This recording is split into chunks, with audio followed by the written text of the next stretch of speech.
You're listening to an Anazao Ministries podcast. Has the true Lord of the Sith been under our noses this whole time? What if Jar Jar Binks was a Sith Lord? Guys, we will answer that question today on this episode of Systematic Geekology. We are the priests to the geeks. I'm your host for today, Christian Ashley. I am joined by a very special friend, someone we all should aspire to be to, not as much as TJ, but very close to. Brandon Knight, the host of My Seminary Life. How you doing, Brandon?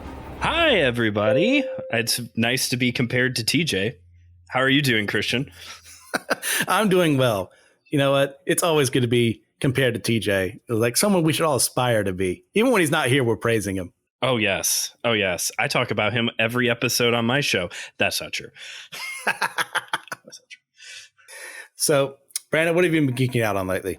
Well, funny you should ask. So earlier today, I don't know why I did this, but you have that list of movies that you just want to watch eventually, right?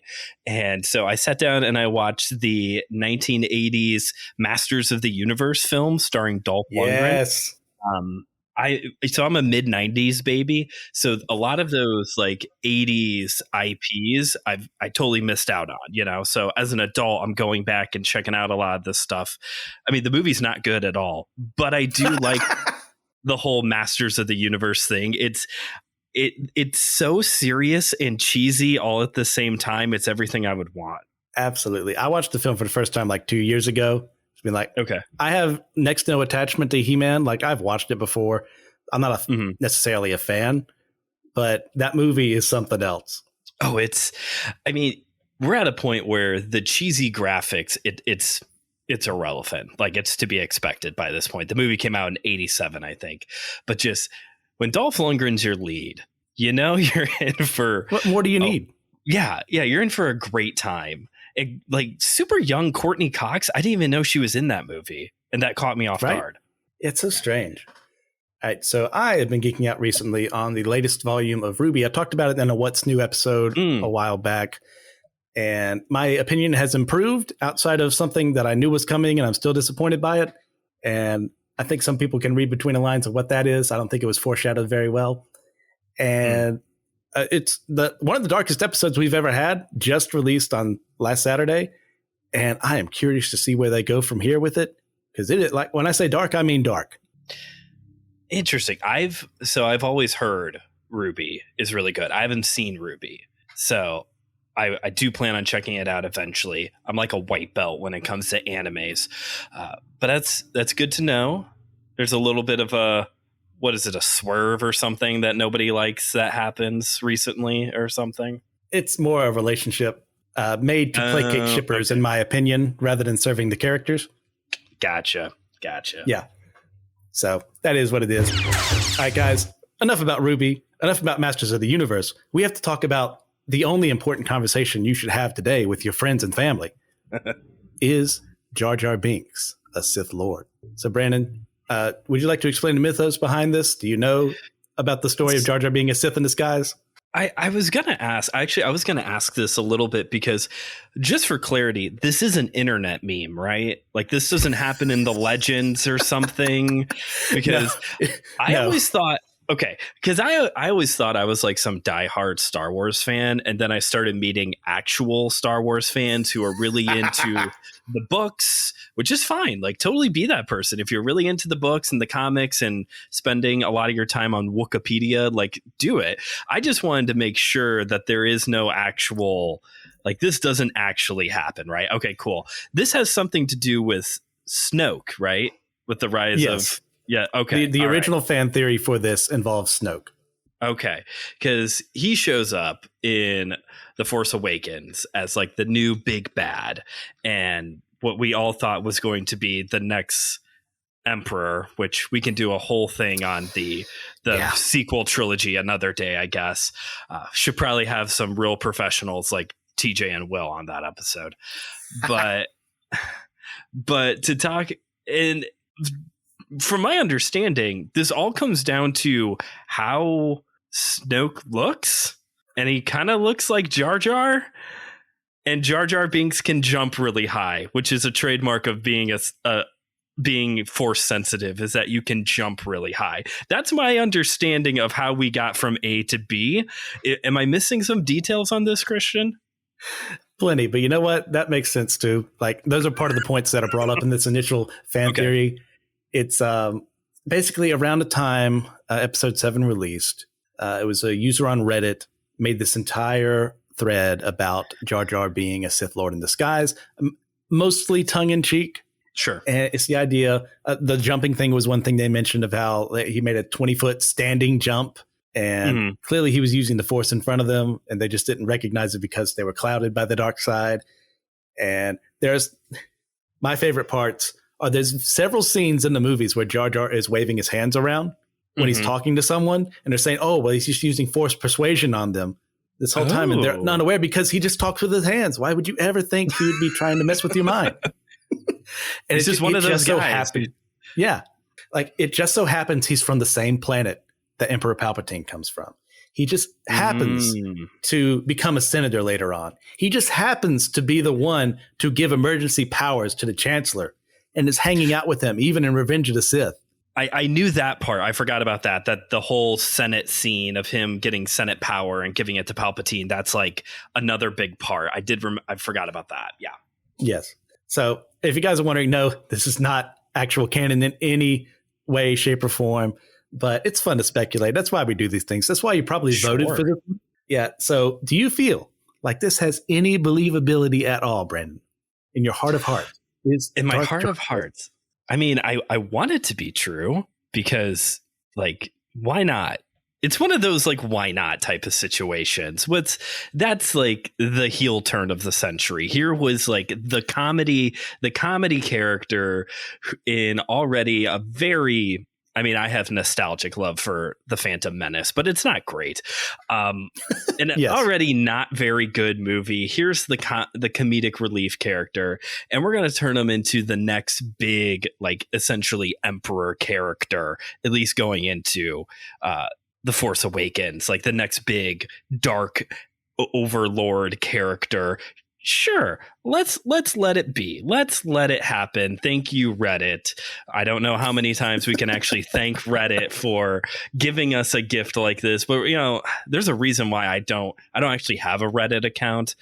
I know I would be there for forever if I did. Yeah. So yeah, I believe deep down this is all true. It's headcanon. But part of this I forgot to mention in that fan theory as well is that George Lucas intended to him to be like the Yoda figure, as in like the mysterious person you think, what's their deal? They're actually important along the way. But because of fan backlash to the Phantom Menace, he changed his plan. So Darth Jar Jar was never going to show up on screen. But it was always the plan. That was always the plan. Yes. Love it. Yeah. Let's see. Do I believe it could happen? There's a way you can do it and make it work. Obviously, it's not. But it's, like I said, it's fun to say it could be. So, you said you have nostalgia for Phantom Menace. Like, what was your initial response? And then later on in life, how did you feel about Jar Jar? I mean, so that movie came out in 1999, right? Yep. So I was 5, just for context. So obviously, I thought it was a great movie. Like, Jar Jar is a funny character. The pod racing was super awesome. Fast, basically cars racing around. Sure, why not? Darth Maul has a double-sided a double-bladed lightsaber. I mean, the movie was written for children. It's not a kids movie, but it sells toys, right? So as a kid, loved it. Still really loved it a lot. As an adult, there are some elements to it that I do appreciate more. Like, as a child, I had no frame of reference for who Liam Neeson was, and now as an adult, Liam Neeson is one of my favorite one of my favorite actors. Like, I do enjoy a lot of his movies now. Same with spacing on her name, Natalie Portman. Same with Natalie Portman. I like a lot of her stuff as an adult now too. Yes. The movie itself, I think it's still my favorite of the 3 prequels, which I know is kind of this like hot take, I guess, because a lot of people do love Revenge of the Sith, and that's fine. I think Revenge of the Sith can really be summarized into one really epic sword fight in the Darth Plagueis scene, when Palpatine is explaining the tale of Darth Plagueis. Like, I think those are two really great scenes in an otherwise just kind of their movie. But yeah, so I would say nostalgic wise, I know it's not the best, but I still enjoy. That's probably the one I go back and enjoy watching the most is Phantom Menace. What about you? That's perfectly fair. My opinion doesn't matter because my favorite in the prequels is The Attack of the Clones, which objectively is the worst movie in that trilogy. Yeah. I just love the lightsaber scenes. I love the Geonosis scene and all that stuff. But like as far as story and depth goes, objectively the worst in the prequel trilogy. Yeah. So as far as Jar Jar is concerned, I was 9 when it came out. Okay. So not terribly much older than you at that time. Yeah. And I mean, he was there. I laughed at some of the stuff he did. Mm-hmm. But I was always a Jedi guy. It's like, yeah, get rid of all that stupid stuff. What's this politics stuff? Let me see, slicing droids in half. Let me see the Starfighter section on the Trade Federation battleship or control ship. Yeah. Like, yes. I mean, when they got to the scene with the Gungans fighting the droids on Naboo, I was like, yes, I'm all for that. As this little 9-year-old who knows nothing about anything. As I grew up, I had that phase where I was like, oh man, the prequels suck. And the only thing that ever mattered was the original trilogy. And George Lucas is a hack. And I will say this is before the prequel memes started coming out. Okay. I started to regain an appreciation for it. And then when they started coming out, it's like, yeah, I love the prequels. Okay. I love them for what they are. And everyone knows my opinions on the sequels here. Spoilers if you don't. I'm not positive. So that's where they're at. And as far as Jar Jar is concerned now, I have a better appreciation for him and what Lucas was trying to do with him. It's made for kids. Yeah. It's okay. He didn't, gosh, the terrible things people would say. He did not destroy your childhood by creating Jar Jar Binks. I know. I would still say, I don't know if I've been on record about this. I would still say the prequels are my least favorite of the 3 categories of Star Wars films. I don't know if we're counting the Star Wars stories in this. Of the episodic films, the prequels are my least favorite. And so, but even at that, like, I don't think they're bad.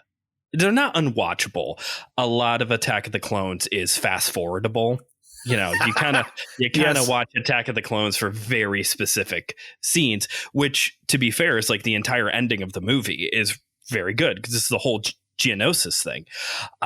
It's just there's something about the prequels for me that the dialogue, that's the thing. It's like the dialogue is so wooden. It's like King James version compared to the dialogue in the other 2 Star Wars iterations. It's very noticeably different the way that everybody is communicating with each other. And the whole PowerPoint slide transitions in between scenes is not great either, but whatever. Yeah, I agree. Jar Jar Binks did not ruin my childhood. George Lucas did not ruin my childhood. Like, yeah. Yeah, as far as the dialogue goes, what did Harrison Ford say? I mean, you can write this, George, but you sure can't say it. Yes, I would agree. And that goes away. That, I mean, obviously that's not a part of the original trilogy, but in the sequel trilogy, I was really happy that they retained the dialogue from the original of, hey, this is how normal people talk. Yeah. All right. So what is it about the character of Jar Jar that makes people want more from him, see further depth than this goofball that we see in especially the first film? Well, I think that's part of it, is that he's a very key character in that first movie and then really hits the back burner in the next 2. He's kind of like he gets the same treatment that what's her name? Rose gets? What's the girl's name? In Rose. Yeah. The Last Jedi, who is like this main character, and then J.J. Abrams shows back up and she is way on the back burner. Similarly with Jar Jar Binks, he's the front and center basically in that first movie, really hits the back burner. And so I can understand, even if he's not your favorite, same with Rose, that even if he's not your favorite, that if he's so prominent, but you're not willing to kill him off, you would expect him to be more utilized in the next two movies than what he was. So it is that big question mark of what if, like we're doing here today, of what if he did have more screen time? What if he did age and evolve as a character and become less comedic and more serious as he steps into his Chancellor role? Yeah, I completely agree. It's when people were so disappointed with what happened to him, they just started to latch on to other ideas.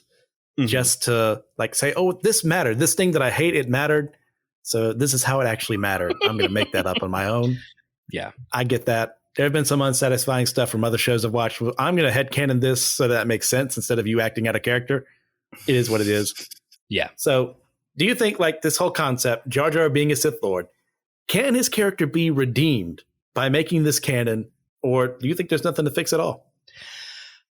Is there nothing to fix at all? I am kind of surprised. Granted, I haven't really watched very much of like the Clone Wars or Star Wars Rebels. Like I'm still kind of working my way through those shows to kind of know what happens like in all the in-between stuff.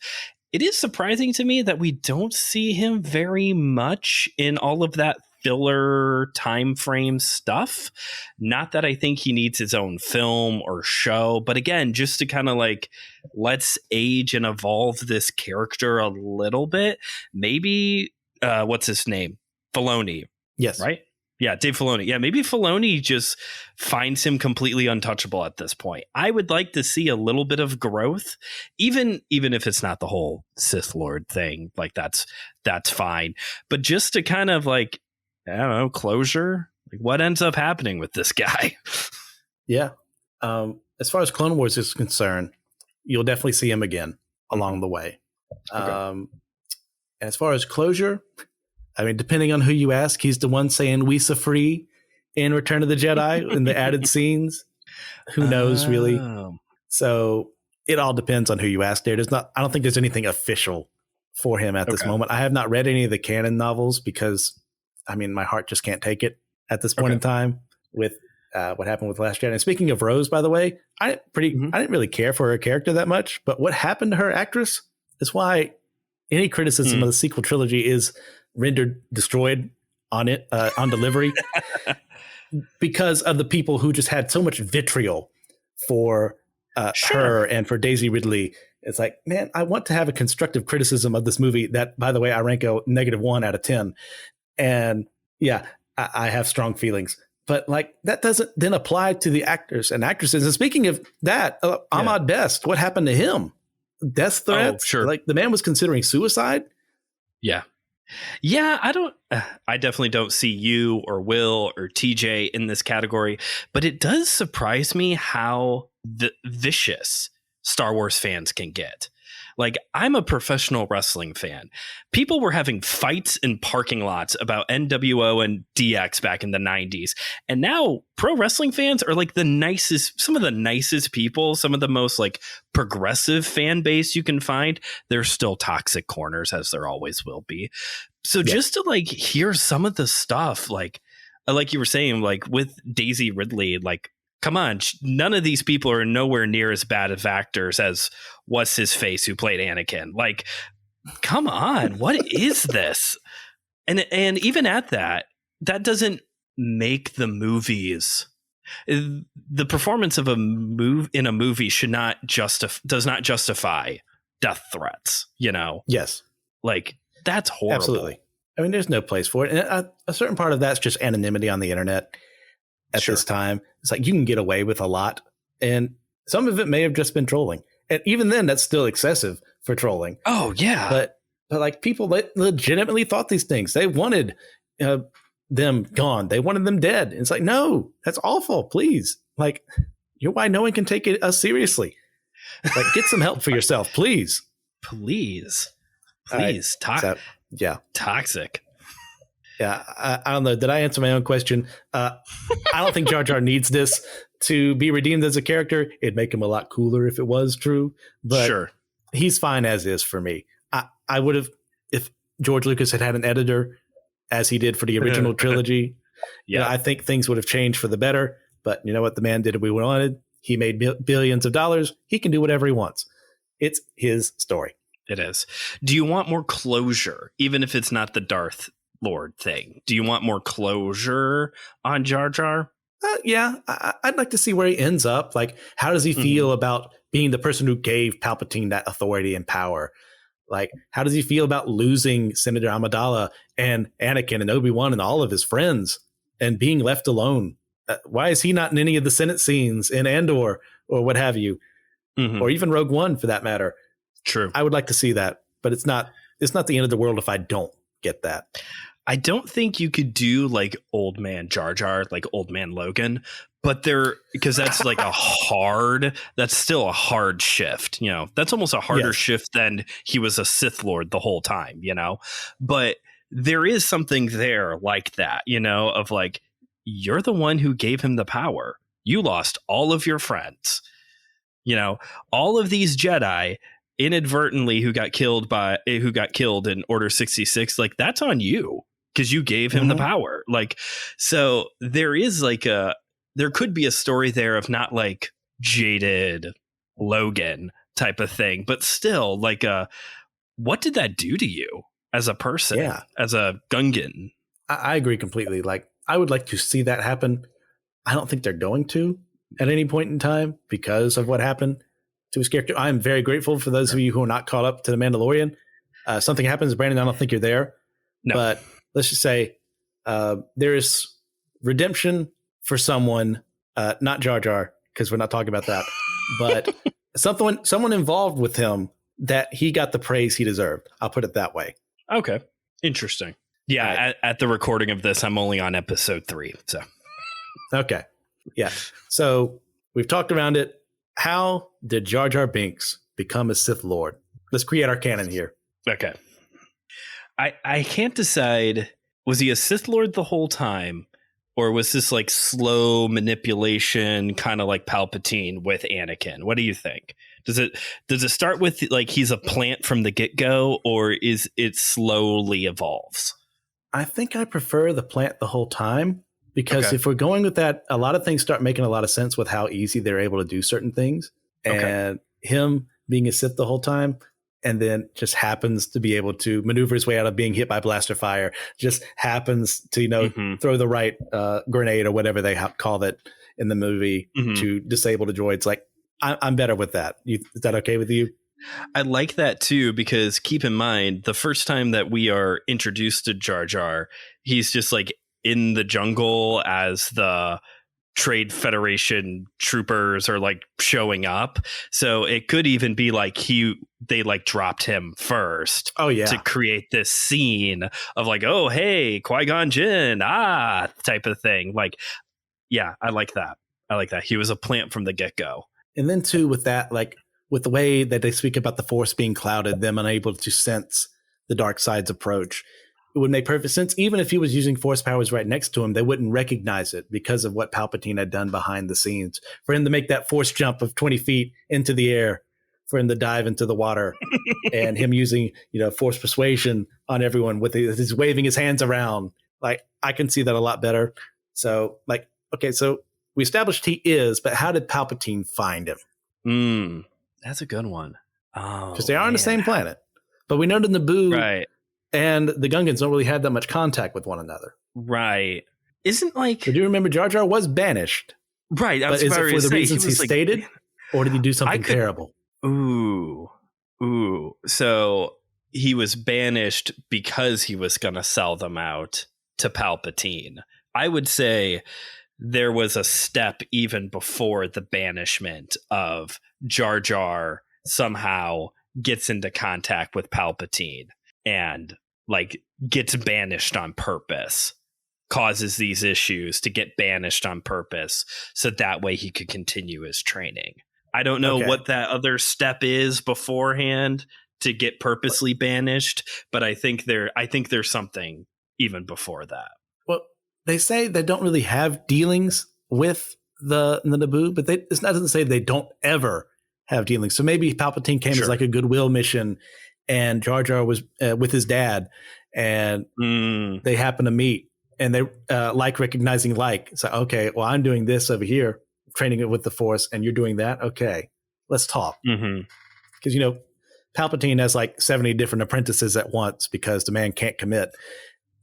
Yeah, what's up with this whole Sith rule of, only one apprentice, and he's got like 19 at a time. Like he's not committal to this one Sith apprentice rule. Well, if you go into the Darth Bane trilogy books, which TJ and I will be discussing later on, you see the beginnings of the Rule of Two, which is 1,000 years before this movie. Yes. Okay. And basically, Bane decides, like, look, every time the Sith gather, our power is weakened because we have too many people using it at once. And we keep infighting because we all want to be the very best, like no one ever was. And collecting apprentices along the way. So what if it's just me and an apprentice? You have the master to hold the power, the apprentice to crave the power. And we act in the shadows, and eventually we'll take over everything. Okay, I also like how the Sith part of the Force apparently works like a Wi-Fi router, and if there's too many people on the server, it crashes. Because that's kind of how you explained it. I said, basically, okay. Like I said, I'm very unfamiliar with all of the what is now known as Legends canon. My wife and my youngest brother are both like really into that stuff. So I learn a lot, and it's fascinating to me. So this is, you go back to Darth Bane is where this Rule of Two comes into play. Yes. But that's 1,000 years ago. Yes. So for 1,000 years, there was master, apprentice. And then Palpatine decides he's going to just do whatever. And so, yeah, where was I going with that? I will find. Do you have anything you want to say on this? So Darth Jar Jar then is one of the many apprentices. So what is Jar Jar like as a duelist? I was wondering that myself, and wondering like what it seems, if we're taking this theory as fact, he's very proficient on the Force side of things. Mm-hmm. So like, how well would he do on the lightsaber side? I mean, there is certainly a way he could make like almost a drunken fist kind of thing. The fool's saber or whatever we'll call it for right now, a placeholder name saber of acting like he doesn't know what he's doing, and that causes someone to drop their guard, and that's when he stabs. I like that of like he's just looking for like almost like assassination type of role. Yeah. He's not Darth Maul or Count Dooku, who's actually very proficient with the lightsaber, but instead he's just going to catch you off guard and then catch you real quick. I like that a lot more than him just jumping constantly up in the air with his lightsaber. That would be obnoxious. Yeah, I think it's one of those situations. If he's backed into a corner, maybe he can fight you, but he never wants that to happen because he wants the guaranteed kill. Yeah, I could see that. Okay. Now, how about Force powers? You think, besides Force persuasion and Force jump, do you think there's anything in particular he'd be really great at? I was thinking not Force lightning, because as an aquatic based, whatever. Using Pokemon rules, that won't work great. And just how real life works. Not so much the lightsaber, or not lightsaber, excuse me, the lightning, the Force lightning. What else could you have? He could probably move. He can move stuff really well. I could see him like move stuff and be able to jump really quickly from object to object before they like start falling. So he could even like escape really quickly. What were you going to say? I was going to say like Force. I was thinking Force push and Force pull, if we're keeping what we're making here of him being like the in the shadows kind of fighter, and that he causes a distraction. And that's one of the ways he's able to get closer to you, because you see something just got flung off that table, lightsaber to the back. Then he moves on. Yes. He's an assassin. He's a Sith assassin, not like a bounty hunter, but he has assassin. He has assassin like, so he probably can't heal anybody, because what purpose would that be? That wouldn't serve any purpose. Are there any other like very specific Force abilities that would aid him in assassinations? Well, there's Force concealment, which is like making your presence hardly felt. It's kind of like Scouters in Dragon Ball Z. Like you can lower your power level and people won't be able to detect you. Okay. So I think that would fit him perfectly well. Absolutely. Yeah. Right, I like this. He's not a main Sith Lord. He's a Sith assassin. Yes. Just picking people off in the shadows. I love it. Okay. So Jar Jar Binks is a Sith Lord, well, apprentice at this point in time. Mm-hmm. All right, what changes in the movies if this is exactly who he is? What changes in the movies? So, okay, so Count Dooku has to happen. Everything with Count Dooku, that's a set storyline. Does General Grievous go away? And it's actually, I don't know how that works, though, to also have he gives power to the Emperor in the Senate chamber scene. But you know what I'm saying? Like, does this somehow eliminate General Grievous? And now you have just Jar Jar Binks is the main apprentice now. Well, I think we keep Grievous in that he's the public face. Obviously, he's not a Force wielder, but he's using the lightsaber, so the same presence is there. And you go, well, if anyone's working with the Sith, it's got to be this guy. So everyone's attention is here while Jar Jar is working over here. That's also good because, like you said, Grievous is the lightsaber, not Force sensitive whatsoever. So Jar Jar makes up for it. It's a yin and yang situation. Jar Jar's over here with like all of the Force abilities, while General Grievous is the very like public, crazy lightsaber stuff. Does Jar Jar have a Sith Lord name? Because you do have a different name. We all call him Count Dooku. One. Yeah, right. Well, but he's Darth Tyrannus, though. Right. Yeah. I couldn't come up with anything because I don't know. Do these names mean something that I'm not aware of? I know Darth Maul. They do is in like English and Latin and in Latin. I know Darth Maul is like part of a tribe. I know I'm familiar with the Tribe of the Sith storyline. I think that's what that's called. Yeah. Yeah. Well, the Night Sisters. Night Brothers there. Yeah. I couldn't think of a name I wanted to give him, but it would have to revolve around his shifty, foolish nature. Be like, you would never suspect him of being like your main threat. Yeah. Whatever some Latin is for like fool or jester or something like that. I like, okay. Yeah. Reply anywhere, but especially on our Discord for the episode discussions. Ooh. If you have a name for Darth Jar Jar. Yes. I need to get on Discord. It's okay. We're waiting for you. We'll be there to welcome you with open arms. Woo!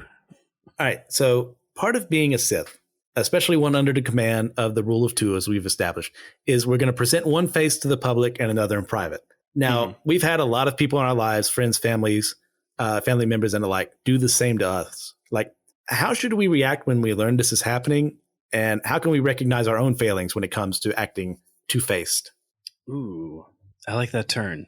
Getting to two-faced. Yeah, it's hard because it's hard to have the conversation about being two-faced, particularly nowadays because, you know, at one point in time, it was just kind of like, well, that person is two-faced, you know, this is actually who they are type of thing. And now, you know, rightfully so, we talk more about nuance and like, how is this person? Why is this person behaving the way that they are? And is this really who they are? Or is just a character flaw? You know, some people are still very just two-faced about things. They appear goofy when actually they're a Sith assassin. Yes. Hopefully not. That's often the case. As often the case may be. Jumping 20 feet in the air and we just kind of nod our heads and move on. Yeah. When it comes to this idea of being two-faced, maybe just thinking about it in my own life, just my own struggles, I know that you have to have you need to have an element of being self-aware enough to know that you have character flaws. Even if you aren't a two-faced person, you have to be self-aware and introspective enough to know that you're not perfect. And that's not even like coming at it from a total depravity sin standpoint. Like no one is perfect. No one is truly a perfect person. You're going to mess up at times. And, you know, to lean into like my martial art philosophy is like what matters more is how you get back up and how you dust yourself off and how you conduct yourself once those failures are made apparent to you. You know, being two-faced may actually be being aware of the fact that you do have these failures, but you continue on knowing that you have these failures and make no effort to make any type of change towards it. I think that's really the malicious part. I've said a lot of words. What do you think? That's okay. We're allowed to talk here. As long as I'm running this show at this part in time, you can talk as much as you want. So it's one of those things. Obviously, it's a case by case basis. Like, not every situation is going to be the exact same for why someone is acting one way in front of you and then acting a different way to others, or even when they're on their own. I think it's a good case of, okay, what is it about them that around me, they have to act this way? What is it about me that they think they have to act this way? And then from furthering there, like noticing patterns. I mean, like, hey, all these things you say to me are so positive, but every time I hear them tell me what you say behind my back, we can't have that. And that's not healthy. Mm-hmm. And at a certain point in time, we've got to learn, we still need to forgive, but we can't forget. And I know a lot of people have that false ideology of forgive and forget. I don't see that anywhere in my scripture. Yeah. Because guess what? If someone's hurt you before, they can do it again. And if you just have this laissez-faire attitude, well, guess what? You've just proven that they can still do it to you because they know they're going to get away with it. So just be careful, be mindful, and have that conversation. And sometimes, at worst case scenario, you may just have to cut them out of your life. Yeah. And I know that doesn't sound very Christian-y either. We have this idea that like we have to, at all costs, try and maintain some form of unity, being well aware of the fact that Josh has another podcast that's all about church unity that Christian and I have been on frequently. But there does come a point where people are toxic. People can be toxic. And to put up boundaries, which for some Christians is a very fine thing, and for other Christians it's a very unpopular idea. There does come a place for boundaries at some point. Not everyone needs to know not everybody needs to know all the nitty-gritty of your life. And you don't need to allow everybody into all of those parts of your life. People can take advantage of that. And it's tricky and it's difficult. And one of my favorite things to remind everybody is that although we prefer to have a faith that is black and white, it really isn't. Life is more complicated than just the black and white solutions. That's why we have so many books in our Bible that are devoted to wisdom literature. Wisdom literature isn't necessarily being wise, isn't necessarily black and white answers. It's case by case of navigating what does God have for me in this specific situation. Obviously there are plenty of things in our faith that are black and white situations, but how they are lived out, how we live out our faith, there's case by case instances, particularly when it comes to how we interact with other people. I think discernment would be the best way of learning how to deal with this issue. Sure. It's like, what can and can't I say around this person? Because I have been burned by accountability partners in the past who then went and reported to people higher up than me in the church. And things went poorly because of that. Now, obviously, there's something they need to change about themselves. But I also need to learn, okay, who can I and can't I trust? And that's not easy. That's not fun. We want to trust everyone in the church. We want to love them as Christ loves us.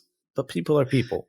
Yeah. So be aware and keep yourself safe without becoming a recluse, without thinking you just lone wolf Christian this. Trust me, It's not good. It never works. As much as I'd like to think it did, it never did. I should never go back to that way of thinking. Agreed. For myself. All right. So we've discussed like the negative aspects of being a Sith, that whole like two-faced nature, the way people tend to end up dying around them because they have goals they want to further.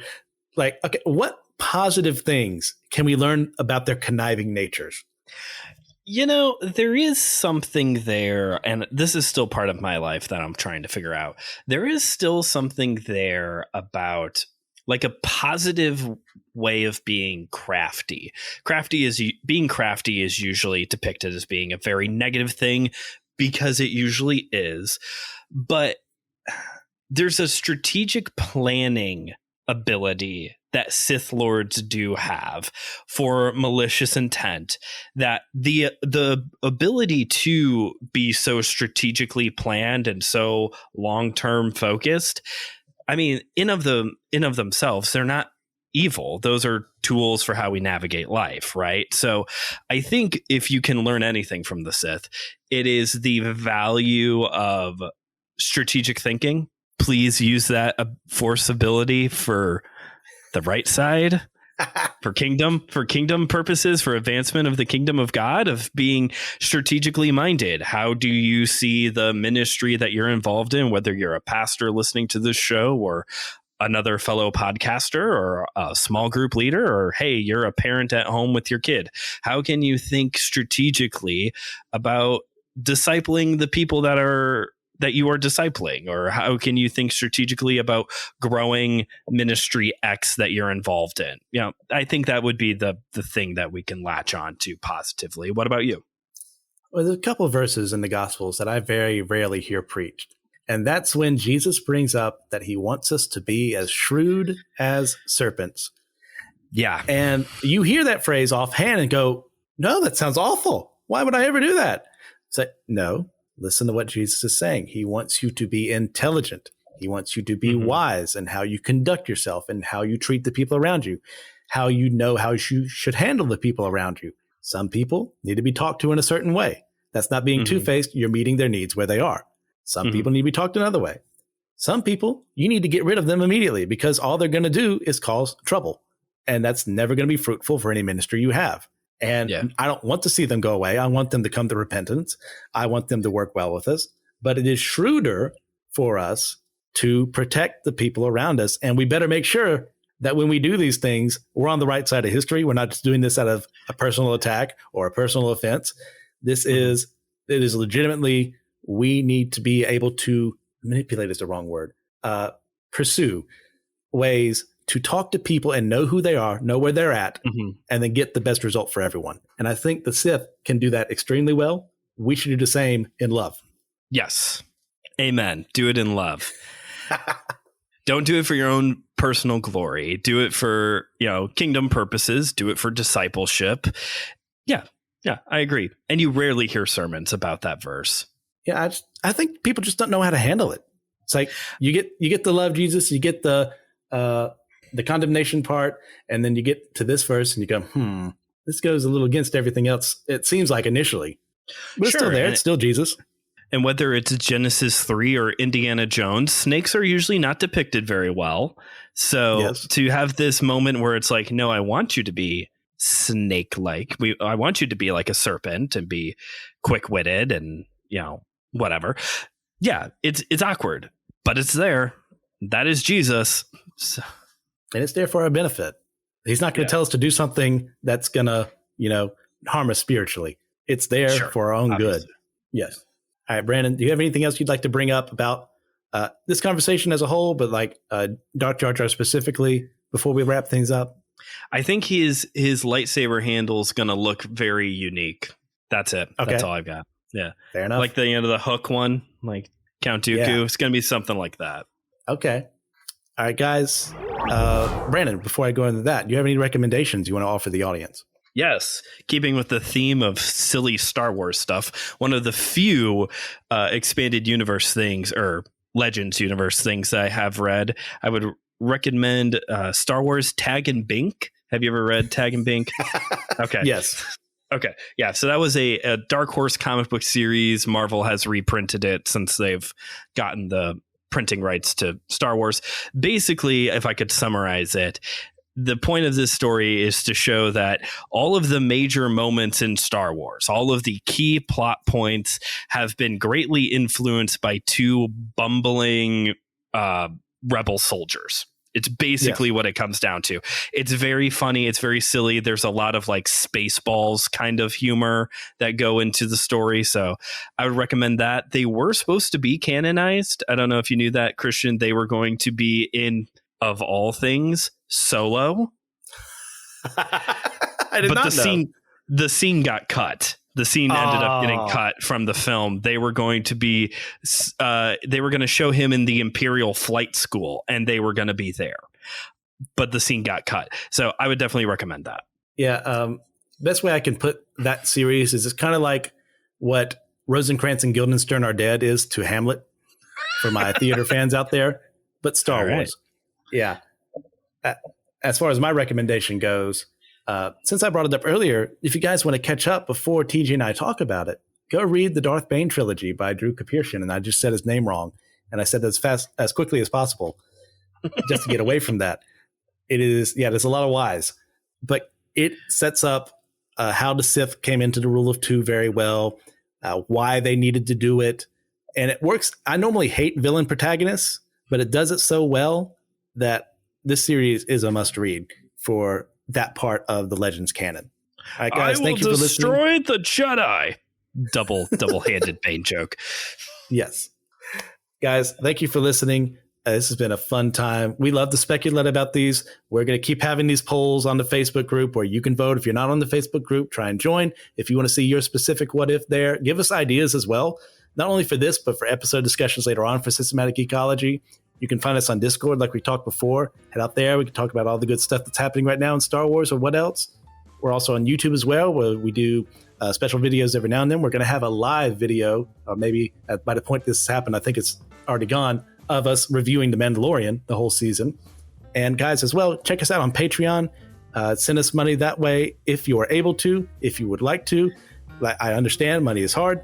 I'm a part of the Patreon, and it kills my wallet every month, but I do it anyways because I know we need help with website hosting, with other stuff as well. So thank you for all you do there if you're a patron.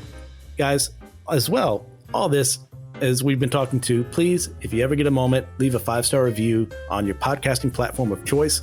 It kind of helps increase the spread of the show. Like, you didn't even have to write anything. Just put that 5-star there, and then we're going to say thank you. If you write it, we'll try and read it out loud on the show. But guys, before anything else, remember, we are all a chosen people, a geekdom of priests.